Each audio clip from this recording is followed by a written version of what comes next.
What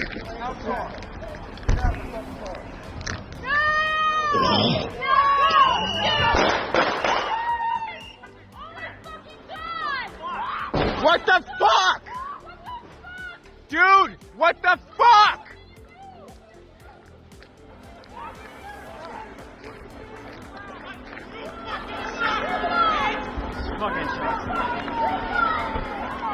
Dude, you did a murder for what?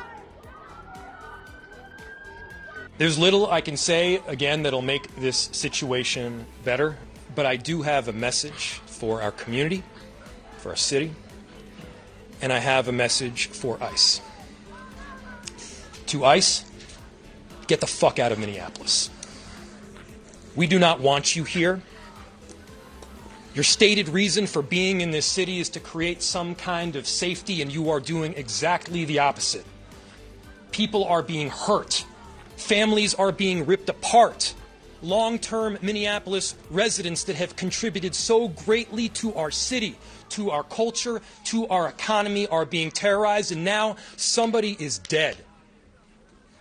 That's on you. And it's also on you to leave. It's on you to make sure that further damage, further loss of life and injury is not done. We're going to be working towards justice as quickly as we possibly can right now, and justice is what we've all got to get.